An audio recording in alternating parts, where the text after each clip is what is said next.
Shri Balaji tractors and Motors मध्ये कोणताही tractor खरेदी करा आणि मिळवा हमखास बक्षीस। तर मग विचार कसला करताय, आजच आपला ट्रॅक्टर घरी आणा। आमचा पत्ता पुणे नाशिक हायवे, कुकडी कॉलनी, नारायणगाव, तालुका जुन्नर, जिल्हा पुणे। हा जो रस्त्याचा रेंगाळलेला प्रश्न आहे, आपल्या सोबत आहेत उबाटाचे तालुका उपप्रमुख मोहनशेठ बांगर। मोहनशेठ नमस्कार। हा जो रस्ता काम चालले, त्या कामाबाबत तुम्ही काय सांगा? आता तुम्हाला या कामाबद्दल जर सांगायचं तर मी कॅनलच्या शेजारी उभा आहे। 1-2-3 महिने झाले या ठिकाणी या रस्त्याचं काम चालले। कोण ठेकेदार आहे आम्हाला माहीत नाही, परंतु या ठिकाणी या रस्त्याच्या कामामुळं आमच्या ग्रामस्थांना एवढी तकलीफ आहे। इथं 2-3 लोक पडली, याची जबाबदारी कोण घेणार? कोण ठेकेदार आहे त्याच्यावर गुन्हा दाखल करा 307चा, असं प्रशासनाकडे माझी मागणी। आणि हे काम लवकरात लवकर पूर्ण करावं, नाही ते काढून द्यावा, नाही तर आम्ही ग्रामस्थांचं आंदोलन करू। हे तुमच्या माध्यमातून मी तुम्हाला सांगतो। दर्जेदार आहे का हे? निकृष्ट दर्जाचं काम आहे, याच्या स्टील पण नाही। आणि हा जो दिन उभा केला, मला वाटतं बराच आहे, 2 ते 3 महिने झाले। आणि अण्णा तुमच्या माध्यमातून मी वाचा फोडा, तिथं 4-5 लोक पडली, ऍक्सिडेंट झाले। याची नुकसान भरपाई देणार कोण? याचा ठेकेदार कोण आहे याची आम्हाला माहिती नाही। त्या ठेकेदारावर गुन्हा दाखल करायला हवा पहिला। मी स्वतः येतो गुन्हा दाखल करायला। आमच्या जनतेचे इथं हाल होतात। तसंच गुंजाळवाडीपासून जो पूल आहे तिथून तर रामटेक जो चौक झालाय तिथपर्यंत इतकं ट्रॅफिक जाम होतंय गेले 3 महिने। आणि पुढे मनमाडचा कोणता पूल पडलाय, त्याच्यामुळे ह्या मोठ्या गाड्या सगळ्या ह्या मार्गे येतात, हायवा वगैरे सगळे येतात, आणि त्याच्यामुळे एकदम तकलीफ होती। हा मार्ग लवकरात लवकर हा प्रश्न तुम्ही मार्ग लावा, नाही तर आम्ही आंदोलन करू, असं तुमच्या माध्यमातून सांगतो। हा दूर रस्ता होता, डांबरीकरण 1-2 वर्षापूर्वी झालं होतं, त्याच्यावर हे कॉन्क्रिटीकरणाचा घाट का?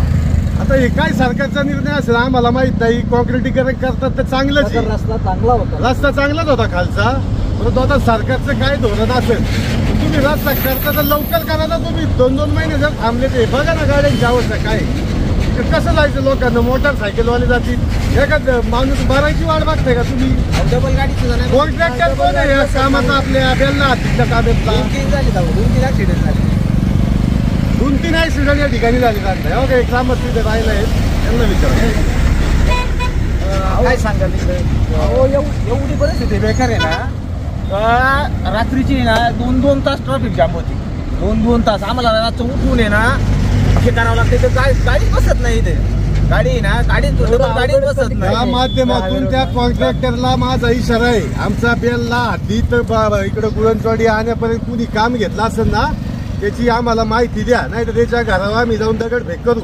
त्वरित काम मार्गी लाव म्हणाई। तुला निधी येतोय का नाही येते त्याच्या आम्हाला काही मतलब नाही, ती घाण केलेली पहिली साफ कर। आमचं ग्रामस्थांच्या वतीने मागणी वरगडून ठेवलं, त्याच्यातून जे काय असतं दुचाकी स्वरांनी गाड्या कशा चालतात ते सुद्धा चालती नाही गाड्या। पडतात लोक, महिला लोक, स्कूटी घेऊन महिला चालतात, त्या महिला माझ्या समोर 2-3 पडल्या। अपघात जास्त होतात ते। आता काय शासनाचं काम आहे, कोण कॉन्ट्रॅक्टर आहे आम्हाला काय माहित नाही। खूप अवघड आहे, खूप म्हणलं ना खूप अवघड आहे फार। लोकशाहीचा 4था स्तंभ तुम्ही, आम्ही तुमच्याकडे विनंती करतो, तो कॉन्ट्रॅक्टर कोण आहे त्याची चौकशी करा, त्याच्याशी संपर्क साधा, नाही तर माझ्या नावाने कंप्लेंट येतो मी कुठे द्यायची मला सांगा, तुम्हाला विनंती करतो। वास्तविक या रस्त्याचं काम रेंगाळलंय, हे रेंगाळणं योग्य नाही। ही दिरंगाई लोकांच्या जीवावर बेतलेली आहे। जे काय प्रशासन आहे, सार्वजनिक बांधकाम विभागाचं जे काय प्रशासन या महामार्गावर लक्ष देत आहे, त्या अधिकाऱ्यांनी याकडे गांभीर्याने पाहणं गरजेचं आहे, जेणेकरून या अपघात होणार नाही, दिरंगाई होणार नाही। या कामात मुळात दिरंगाई नको आहे। ही दिरंगाई झाल्यामुळं जे काय अपघात झाले, त्या अपघातामध्ये जे काय जखमी झाले त्या संबंधित ठेकेदाराला दोषी धरून त्याच्यावर हाफ मर्डरची केस म्हणजे दुखापती जबाबदार धरून त्याच्यावर गुन्हा दाखल करण्यात यावा, ही मागणी आत्ता असलेले म्हणजे मोहनशेठ बांगर यांनी केलेली आहे। त्या ग्रामस्थांची तीच मागणी आहे। याकडे जर गांभीर्याने लक्ष दिलं नाही तर माणूस मरायची वाट पाहत आहे की काय, असा प्रश्न यापुढे निर्माण होतोय। सार्वजनिक बांधकाम विभागाने ही दिरंगाई न होता हे काम चांगल्या पद्धतीने कसं होईल, दर्जेदार कसं होईल, याकडे लक्ष देणं गरजेचं आहे। Suresh Bhujbal, AB news network, गुळणचवाडी।